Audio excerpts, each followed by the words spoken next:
नमस्कार, बहुत स्वागत है आपका। आप देख रहे हैं रिपब्लिक भारत। आपके साथ मैं हूं सलोनी श्रीवास्तव। मेरे साथ मेरे दोस्त सहयोगी मोनिका और गायत्री भी मौजूद हैं। लेकिन शुरुआत इस वक्त की सबसे बड़ी खबर से कर रहे हैं। बिहार से ये खबर मिल रही है जहां आपको बताएं कि कुछ ही देर में कार्रवाई शुरू होने वाली है। और सबसे पहले फ्लोर टेस्ट से पहले राज्यपाल का, माफ कीजिएगा, अभिभाषण होगा। इस वक्त ये बड़ी खबर हम आपको बता रहे हैं। फ्लोर टेस्ट से पहले राज्यपाल का अभिभाषण होगा और उसके बाद वो घड़ी जिसको लेकर चर्चाओं का बाजार लगातार गर्म है मोनिका, क्योंकि बाड़ेबंदी सबसे ज्यादा हम बिहार और बिहार से बाहर भी देख चुके हैं। बिल्कुल, बाड़ेबंदी देख रहे हैं। नजरबंद किया गया विधायकों को, काफी उठापटक राजनीतिक तौर पर देखने को मिली। और बिहार की पॉलिटिक्स इस वक्त ऐसी जो हर कोई से निगाहें डाले देख रहा है कि क्या कुछ हो सकता है, क्योंकि अगले कुछ घंटों में बिहार में क्या होगा, किस तरह की तस्वीर निकलकर सामने आएगी, वो कोई नहीं कह सकता। लेकिन फिलहाल आपके सामने ये तीन जो तस्वीरें हम दिखा रहे हैं, देखिए, नीतीश कुमार पहुंच चुके हैं विधानसभा, दोनों डिप्टी सीएम पहुंच चुके हैं, तेजस्वी यादव भी पहुंच चुके हैं। और तेजस्वी यादव की बात करें, लगातार खेला होने का दावा गायत्री करते हुए नजर आ रहे हैं। लेकिन देखना होगा कि नीतीश कुमार सफल साबित होते हैं अपने इस टेस्ट में या फिर तेजस्वी खेला करने में कामयाब होते हैं। बिल्कुल, तो ये तीन तस्वीर हम आपको दिखा रहे हैं जो इस वक्त की बिहार में मची सियासी हलचल को लेकर लगातार देखने को मिल रही है। बहुमत परीक्षण होना है, लेकिन उससे पहले एक और परीक्षा होने वाली है। और एक और परीक्षा होगी स्पीकर को हटाने की, क्योंकि अवध बिहारी चौधरी कह चुके हैं कि वो चेयर से इस्तीफा नहीं देंगे। और इस बीच आपको बता दें, बीजेपी उनके खिलाफ अविश्वास प्रस्ताव लेकर आएगी। बीजेपी उनके खिलाफ अविश्वास प्रस्ताव लाएगी, क्योंकि फ्लोर टेस्ट से पहले जो प्रक्रिया है वो है स्पीकर को हटाने की। या तो स्पीकर खुद इस्तीफा दे देते हैं या फिर हटाने की प्रक्रिया शुरू होती है। और इस स्थिति में बीजेपी को अविश्वास प्रस्ताव लाना होगा। और अब ये बड़ी जानकारी निकलकर सामने आ रही है कि स्पीकर के खिलाफ अविश्वास प्रस्ताव आएगा। बीजेपी सदन में लाएगी अविश्वास प्रस्ताव। अविश्वास प्रस्ताव पर वोटिंग होगी और उस स्थिति में डेप्यूटी स्पीकर चेयर पर बैठेंगे। तो फ्लोर टेस्ट से पहले की प्रक्रिया भी आपको बता दें, क्योंकि अवध बिहारी चौधरी ये साफ कर चुके हैं वो इस्तीफा नहीं देंगे। और कल शायद मनोज झा की तरफ से इसी को लेकर चर्चा की जा रही थी और वो बाकायदा महाराष्ट्र और अरुणाचल की जो संवैधानिक फैसले हैं उसका हवाला भी दे रहे थे। हालांकि कुछ देर में तस्वीर साफ हो जाएगी कि आखिर क्या कुछ देखने को मिलता है। बिल्कुल गायत्री, आप बड़ी बात कह रही हैं, क्या कुछ देखने को मिलता है। कुछ ही देर में तस्वीर साफ होगी। और हमारे साथ हमारी सहयोगी अनामिका सीधे जुड़ रही है ग्राउंड जीरो से। अनामिका, बिहार की राजनीति में जो उठा पटक का दौर है वो बार बार देखा जा रहा है। अभी सरकार बनी और अब फ्लोर टेस्ट की वो घड़ी जिसको लेकर असमंजस हम देख रहे हैं। तमाम जो चेहरे हैं, तमाम जो नेता हैं, उनके चेहरे पर टेंशन दिखाई दे रही है। अनामिका, और सलोनी, देखिए, बिहार को राजनीति की जननी भी कहा जाता है, क्योंकि जो उदाहरण यहाँ सेट किए जाते हैं वो पूरे देश में उसकी चर्चा की जाती है। और आज कुछ वैसे नजारा देखने को मिल रहा है। यहाँ पर बिहार विधानसभा के बाहर मेरी मौजूदगी है और विधानसभा के अंदर नीतीश कुमार को आज बहुमत का आंकड़ा सबके सामने रखना है। महत्वपूर्ण बातें क्या है? महत्वपूर्ण बातें ये है कि 28 जनवरी को नीतीश कुमार ने महागठबंधन से नाता तोड़कर एनडीए में शामिल हो गए थे। इसके बाद महत्वपूर्ण क्या है? महत्वपूर्ण ये तेजस्वी यादव ने दावा किया कि असली खेला अब होगा। इसके बाद महत्वपूर्ण क्या है? महत्वपूर्ण यह है कि आज नीतीश कुमार को विधायकों की परेड कराने के साथ साथ वोटिंग करवानी होगी, बहुमत का आंकड़ा पेश करना होगा। वही विधायक वोट कर पाएंगे जो अंदर मौजूद होंगे, यानी कि अगर कोई विधायक एब्सेंट होता है तो उसका वोट काउंट नहीं किया जाएगा। महत्वपूर्ण यह भी है कि जो सत्र की कार्रवाई शुरू होने वाली है, कुछ देर में सत्र की कार्रवाई शुरू होने के साथ ही राज्यपाल का अभिभाषण के साथ ही जो फ्लोर टेस्ट की प्रक्रिया होती है अब वो शुरू हो जाएगी। फ्लोर टेस्ट की प्रक्रिया को पूरा करवाने का जिम्मा विधानसभा अध्यक्ष के पास होता है। तो महत्वपूर्ण यहां पर यह भी है कि फिलहाल स्पीकर आरजेडी के हैं। तो टेक्निकल पेज यहाँ पर यह है कि जो आरजेडी के स्पीकर हैं उनको फ्लोर टेस्ट करवाना है, आंकड़ा पेश करना है नीतीश कुमार को। ऐसे में तस्वीर क्या दिखने वाली है अंदर से वो अपने आप में दिलचस्प हो जाती है। जहाँ पे कल जिस तरीके से होटलबाजी भी हुई, जिस तरीके से आरजेडी में मीटिंग हुई, बोध गया से लेकर पटना तक, पटना से लेकर चाणक्य होटल तक जो दौर चला बैठकों का, इसके बाद मंथन के तौर पर क्या निकला है आज ये साफ हो जाएगा विधानसभा के अंदर।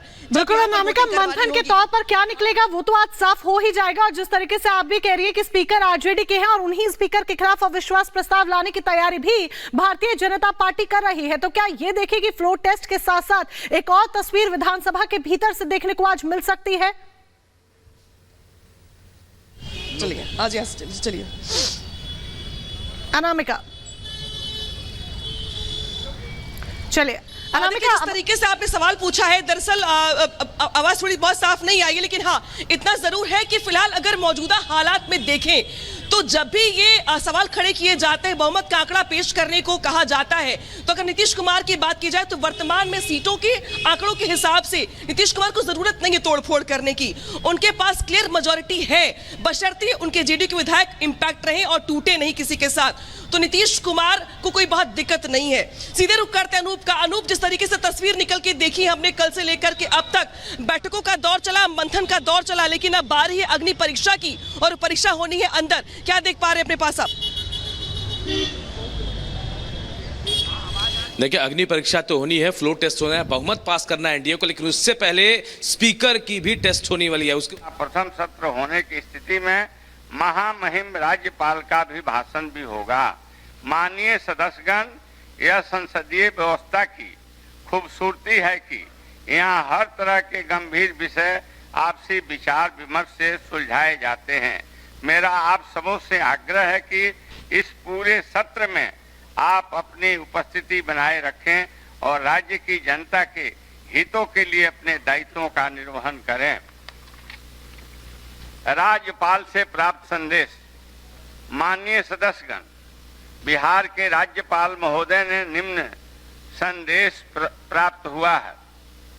भारत के संविधान के अनुच्छेद 176 खंड 1 के द्वारा प्रदत्त शक्तियों का प्रयोग करते हुए मैं राजेंद्र विश्वास आलेकर, बिहार का राज्यपाल, एतद द्वारा एक साथ सम्मेत बिहार विधान मंडल के दोनों सदनों को दिनांक 12 फरवरी 2024 को 11:30 बजे पूर्वाह्न में संबोधित करना चाहता हूं और बिहार विधान मंडल के विस्तारित भवन के सेंट्रल हॉल पटना में सदस्यों की उपस्थिति चाहता हूं।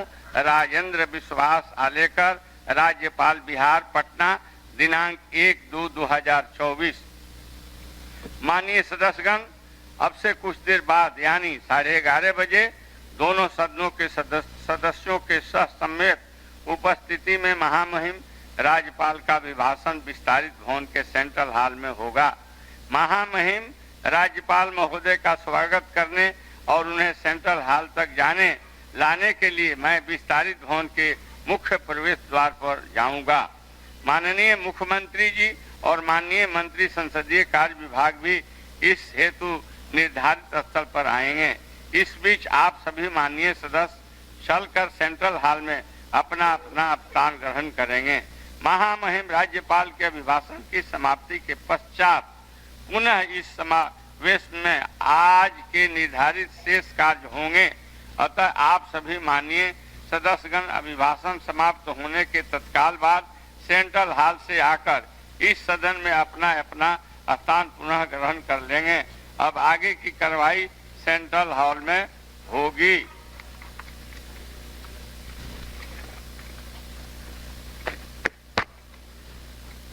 चला जाए वहां। अब चल रहा है, हम कहाँ साथ छोड़ने वाले। तो सेंट्रल हॉल जाने के लिए सबको कहा गया है, क्योंकि जो कार्रवाई की शुरुआत है वो राज्यपाल के अभिभाषण के साथ होगी।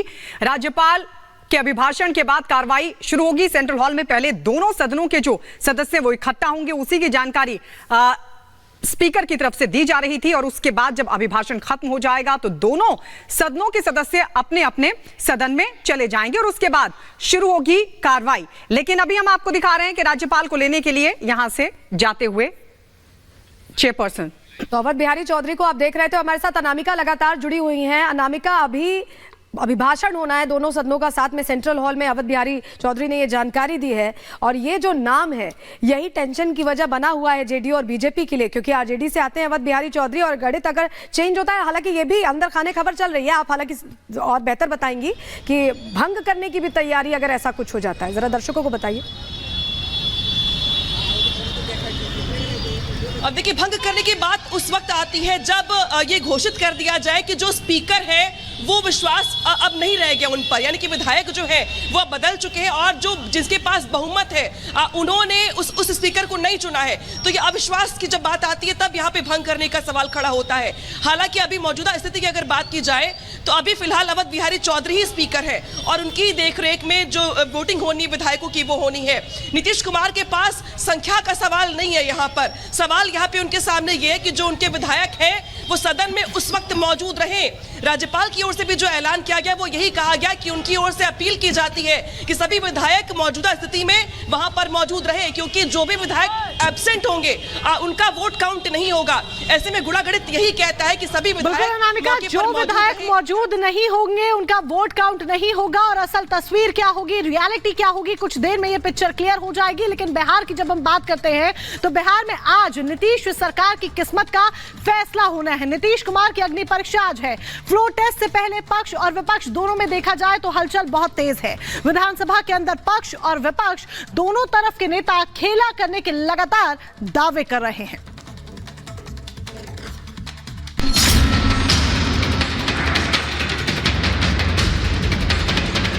फ्लोर टेस्ट से पहले सियासी हलचल,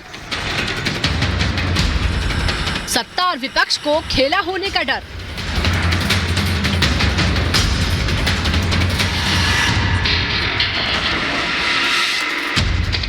अब फ्लोर टेस्ट में होगा शक्ति परीक्षण।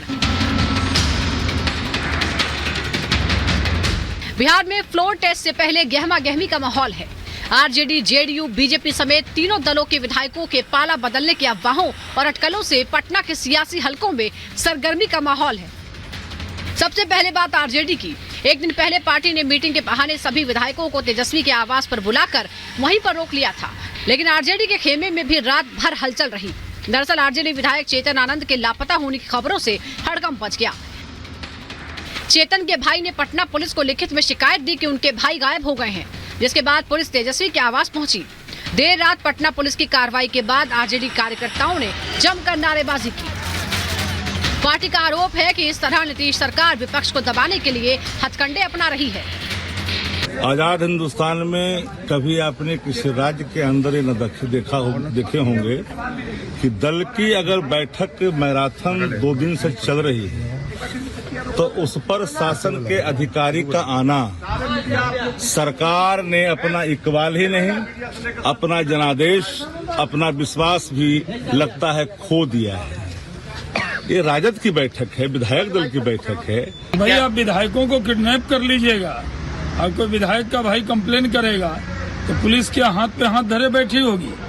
किसी भी विधायक को अपने घर में बांध कर रखिएगा तो पुलिस नहीं जाएगी। पुलिस अपना काम कर रही है। जहाँ तक सवाल है, आरजेडी और कांग्रेस के पास कोई आंकड़ा है नहीं, वो भ्रम फैला रहे हैं। भारतीय जनता पार्टी, जेडीयू, हम लोग मिलकर असेंबली के फ्लोर पर बहुमत साबित करेंगे, इसमें कोई शक की गुंजाइश नहीं है।